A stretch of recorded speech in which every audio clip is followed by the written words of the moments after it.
तो भाई केकेआर इस बार नहीं थी तैयार, ये तो पता चल गया है, मगर अगले साल क्या कर सकती है, कितने प्लेयर्स को रिलीज करेगा, कौन कौन से प्लेयर को टारगेट करेगा, और आखिर प्लेइंग 11 कैसा होगा, और क्या अजिंक्य रहने ही एज अ कैप्टन कंटिन्यू करने वाले हैं।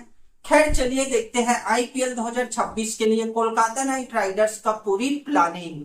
तो अभी तक चैनल को सब्सक्राइब नहीं किया, सब्सक्राइब कीजिए, वीडियो लाइक कीजिए। सबसे पहले देखते हैं रिलीज्ड प्लेयर की लिस्ट की आखिर कोलकाता नाइट राइडर्स कौन कौन से प्लेयर को रिलीज करेगा। अच्छा, प्लेयर रिलीज बाद में करना, सबसे पहले तो केकेआर को अपना कोचिंग स्टाफ बदलने की जरूरत है। चंद्रकांत पंडित और डीजे ब्रावो दोनों को फायर कर देना चाहिए भाई, और उनके जगह पर आप जो है Kumar Sangakkara, Jack Kallis, Manvinder Bisla, Michael Clarke, Irfan Pathan, इनमें से किसी को भी कोचिंग स्टाफ के लिए लाना चाहिए, क्योंकि चंद्रकांत पंडित और डीजे ब्रावो यूजलेस है भाई, यूजलेस है, बिल्कुल भी इनपुट नहीं देता कप्तान को मैच के दौरान।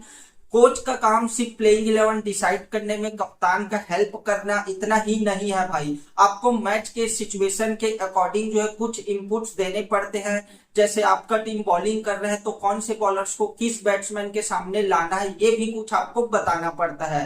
बट इस पूरे सीजन चंद्रकांत पंडित और डीजे ब्रावो को मैंने चेयर में बैठने के सिवा और कुछ करते हुए नहीं देखा है। चलिए अब देख लेते हैं प्लेयर्स किसको किसको रिलीज करेगा।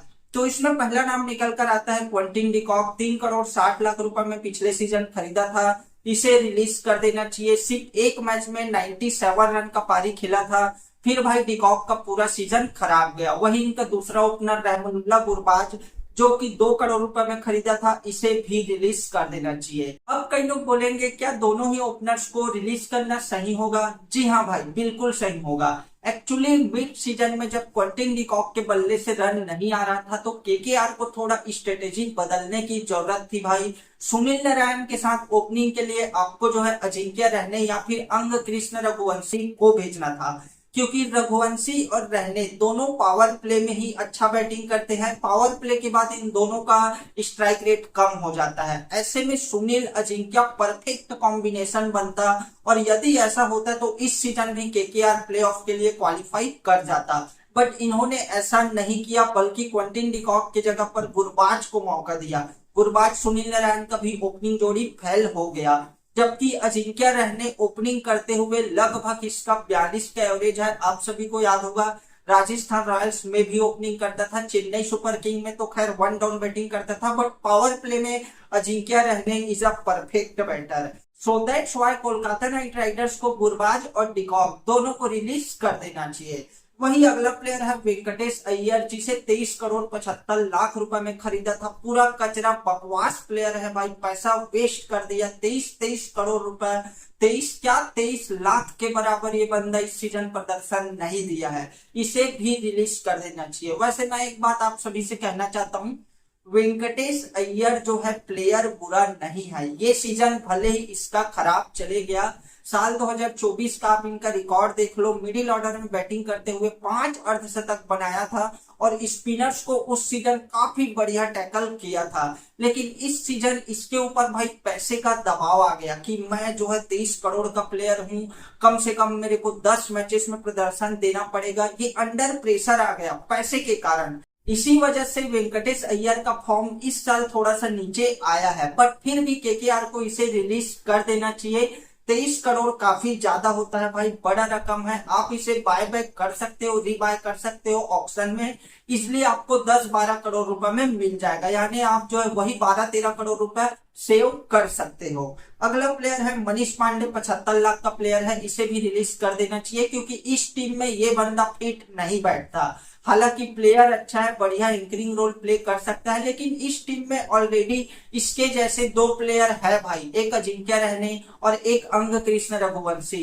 अब आप रघुवंशी को तो बाहर कर नहीं सकते, क्योंकि इस सीजन केकेआर के लिए second most highest run getter है, तो ऐसे में क्या रघुवंशी को बाहर बिठाना सही होगा? अजिंक्य रहने तो कप्तान है, उसे भी आप बाहर नहीं कर सकते, तो मनीष पांडे को आप किस नंबर पर खिलाओगे? तीनों बैटर को एक साथ तो खिला नहीं सकते, क्योंकि तीनों का खेलने का अंदाज लगभग सेम है। दैट्स व्हाई कि मनीष पांडे को आपको रिलीज करना ही पड़ेगा।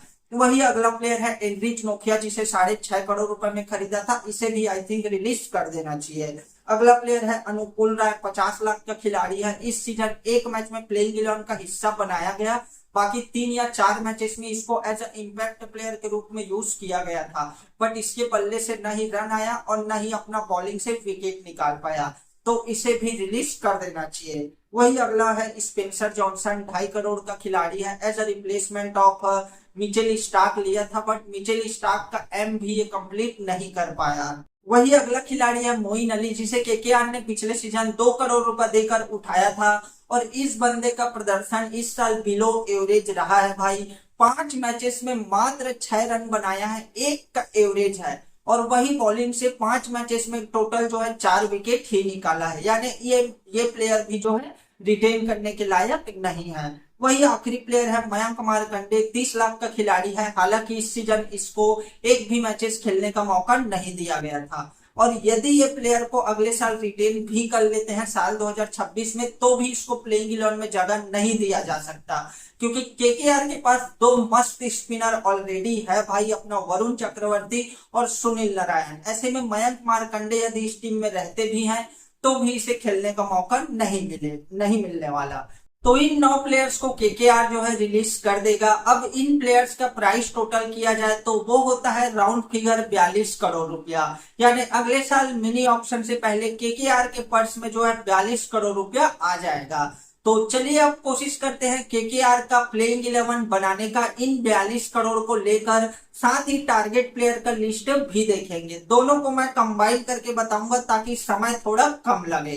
तो भाई केकेआर की तरफ से ओपनिंग करने आएगा, इसका पहला ओपनर तो फिक्स है सुनील नारायण, और सुनील नारायण के साथ जैसा कि मैंने आपको पहले बताया था अजिंक्य रहाणे को ओपनिंग कराना चाहिए, क्योंकि यदि आप एक और दूसरा ओपनर ऑक्शन में खरीदते हो फिर आपको अजिंक्य रहाणे को नंबर 3 पर भेजना पड़ेगा, अंग कृष्ण रघुवंशी को नंबर 4 पर भेजना पड़ेगा। इससे होगा क्या, ये दोनों अजिंक्य रहाणे रघुवंशी तो पावर प्ले में ही बस बैटिंग कर सकते हैं, इससे आपका बैटिंग लाइनअप लंबा हो जाएगा, फिर आंद्रे रसल, रिंकू सिंह और रमनदीप सिंह इनको पर्याप्त मौका नहीं मिल पाएगा।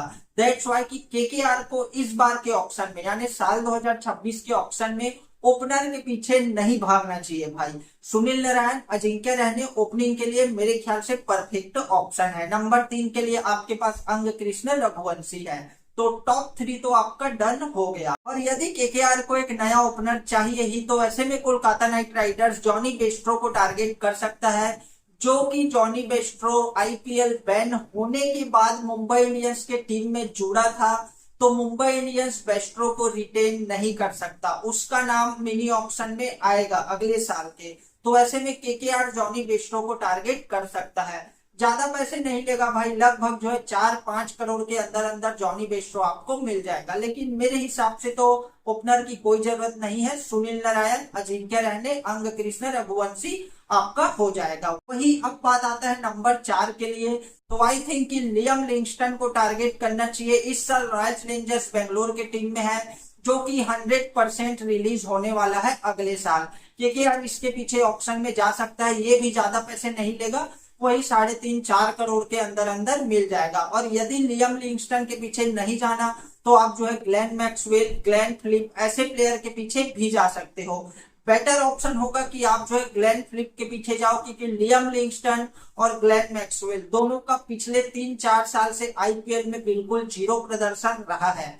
बट अगर आप एक लक फैक्टर ट्राई करना चाहते हो तो ग्लेन मैक्सवेल के पीछे जा सकते हो, ये बंदा टोटल मैच विनर है, यदि चल गया तो वो पूरे सीजन आपको रन बनाकर देगा। वही नंबर 5, 6, 7 के लिए तो केकेआर के पास जो है तगड़ा लोअर मिडिल ऑर्डर है भाई, आरआरआर, रिंकू रसल और रमनदीप सिंह, इसमें कोई भी चेंज करने की जरूरत नहीं है। हाँ, हालांकि एक बात की बात कहता हूँ, यदि केकेआर जो है रिंकू सिंह का जो कि प्रदर्शन पिछले साल अच्छा नहीं था, जब से रिंकू सिंह का इंटरनेशनल में डेब्यू हुआ है तब से इसका जो है करियर स्टार्ट होने से पहले ही खत्म हो गया लग रहा है, क्योंकि गरीब रिंकू तगड़ा प्रदर्शन दे रहा था भाई। इंटरनेशनल में डेब्यू होने के बाद आप में से कोई भी मुझे रिंकू का एक इनिंग बता दो जो याद है, या फिर वो मैच विनिंग पारी हो, ऐसा कोई इनिंग मेरे को याद नहीं आता भाई। तो यदि केकेआर ऐसा सोच रहा है, हालांकि ऐसा नहीं करना चाहिए, बट एक बात की बात है, रिंकू सिंह को यदि रिलीज करना चाहते हैं तो रिलीज ना करो, बल्कि ध्रुव जुरैल के साथ उसको ट्रेड कर लो। राजस्थान रॉयल्स के ध्रुव जुरैल के साथ रिंकू सिंह को ट्रेड करना आई थिंक केकेआर के लिए बेटर ऑप्शन होगा, क्योंकि यदि केकेआर क्वांटिटी और गुरबाज दोनों को रिलीज कर दिया है तो अब इनको चाहिए एक बढ़िया विकेट कीपर बैट्समैन।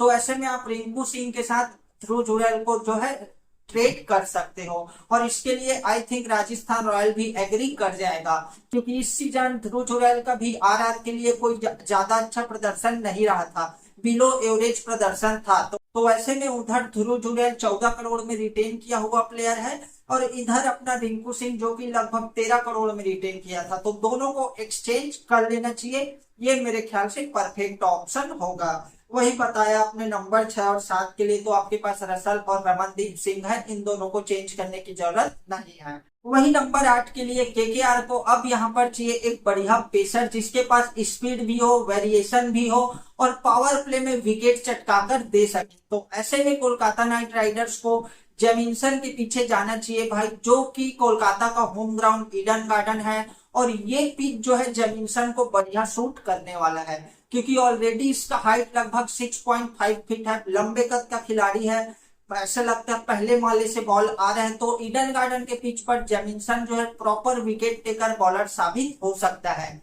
हालांकि ऑक्शन में जो है ये थोड़ा सा महंगा हो सकता है, लगभग 4.5 करोड़ 5 करोड़ के अंदर अंदर मिल जाएगा। और यदि आपको जेमिंसन नहीं चाहिए तो आप जो है मुस्तफिजुर रहमान के पीछे भी जा सकते हो, जो कि इस सीजन दिल्ली कैपिटल्स की तरफ है। किसी भी टीम ने ऑक्शन में इसे नहीं खरीदा था, as a replacement of Mitchell Starc के डीसी में आया था, यानी दिल्ली कैपिटल्स इसे भी जो है रिटेन नहीं कर सकता। अगले साल इसका नाम ऑक्शन में जरूर आएगा, और यदि केकेआर जेमिंसन नहीं चाहता तो मुस्तफिजुर रहमान के पीछे भी जा सकता है। हालांकि जेमिंसन से ज्यादा पैसा जो है रहमान ले सकता है, लेकिन 6 करोड़ के अंदर अंदर आपको ये बंदा भी मिल जाएगा। वही नंबर 9 के लिए आपके पास जो है बढ़िया मिस्ट्री स्पिनर वरुण चक्रवर्ती के रूप में एक बढ़िया भारतीय स्पिनर है। नंबर 10 के लिए आपके पास हर्षित राणा है। नंबर 11 के लिए अब यहाँ पर केकेआर को एक गन बॉलर टारगेट करना चाहिए, जो कि मेरे ख्याल से टी नटराजन ये काम करके दे सकता है। टी नटराजन भी दिल्ली कैपिटल्स के ही स्क्वाड में है। इस पूरे सीजन इसको मात्र एक मैच खिलाया गया भाई, और दिल्ली कैपिटल्स ने इसके साथ ऐसा क्यों किया आई डोंट नो। इतना बड़ा बॉलर है, इसके काबिलियत पर शायद दिल्ली कैपिटल्स को भरोसा नहीं था। बट मैं आपको याद दिला दूं, साल 2024 के आईपीएल में टी नटराजन ने सबसे ज्यादा यॉर्कर बॉल डाला था, लगभग 32 यॉर्कर डाला था। ना स्टार्क उतना डाल पाया, ना ट्रेंट बोल्ट डाल पाया, ना जसप्रीत बुमराह डाल पाया, ना ही पैट कमिंस डाल पाया। टी नटराजन भाई बहुत अंडररेटेड बॉलर है, इतना जबरदस्त बॉलर है। अगर मैं ऐसा कुछ मेरा आईपीएल टीम रहता, सबसे पहले इसी को खरीदता। तो ऐसे में केकेआर को जो है इसके पीछे जाना चाहिए। ये बंदा आपको 7 से 7.5 8 करोड़ ज्यादा से ज्यादा इतने के अंदर अंदर आपको मिल जाएगा।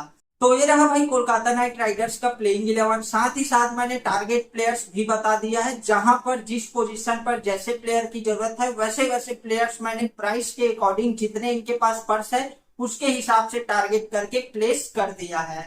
और साथ ही साथ इम्पैक्ट प्लेयर में आप जो है वैभव अरोड़ा का यूज करने वाले हो। तो यही प्लेइंग 11 और यही स्ट्रेटेजी केकेआर को आई थिंक साल 2026 मिनी ऑक्शन में फॉलो करना चाहिए।